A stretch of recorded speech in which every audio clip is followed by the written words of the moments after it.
La Nouvelle-Zélande est une incroyable terre de contrastes, de beauté et d'aventure. Si vous souhaitez visiter ce pays, alors n'hésitez plus.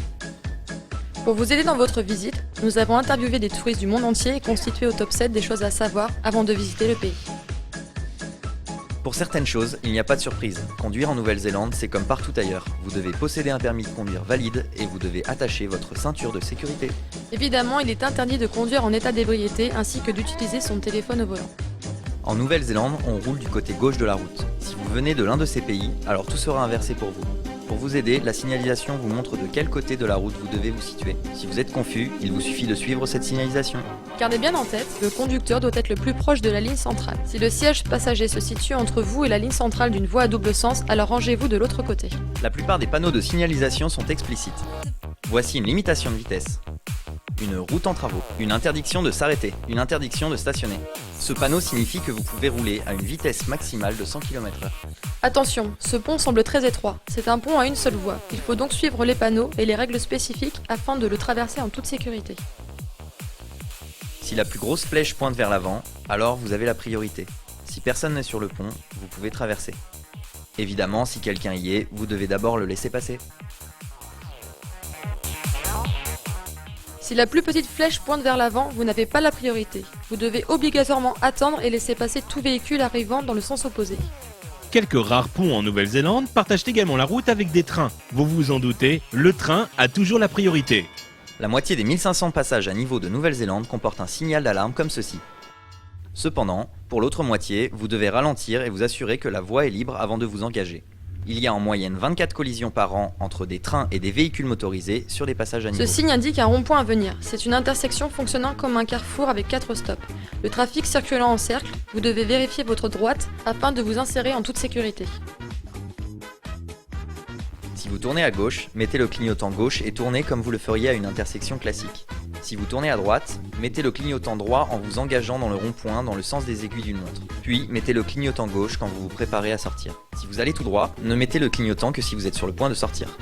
Les deux voies permettent souvent d'aller tout droit, mais vous devrez être sur la voie de droite si vous voulez tourner à droite, ou sur la voie de gauche si vous voulez tourner à gauche.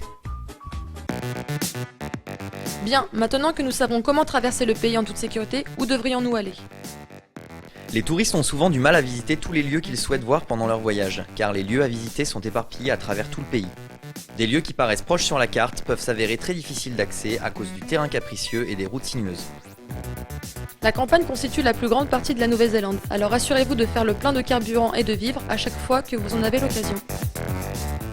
Les épiceries en Nouvelle-Zélande sont comme dans les pays occidentaux. Elles proposent des produits de base tels que le café, les céréales, les nouilles, les œufs, le pain, la bière et le vin. Faire ses courses dans un supermarché peut coûter beaucoup moins cher que d'acheter les mêmes produits dans une supérette. Au moment de payer dans une station essence ou dans une épicerie, on peut vous demander si vous avez des coupons ou des flybys. Si vous ne savez pas de quoi il s'agit, répondez tout simplement que non. La réponse à la question Credit or F-Post est un peu plus délicate.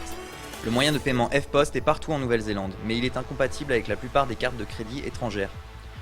Vous pouvez toujours essayer d'utiliser le numéro de votre carte de crédit, mais ne soyez pas trop surpris si cela ne fonctionne pas. La méthode la plus sûre est d'utiliser votre carte de crédit et, lorsque l'on vous demande PIN or Sign, choisissez Sign et appuyez sur la touche Enter du terminal, puis signez le reçu.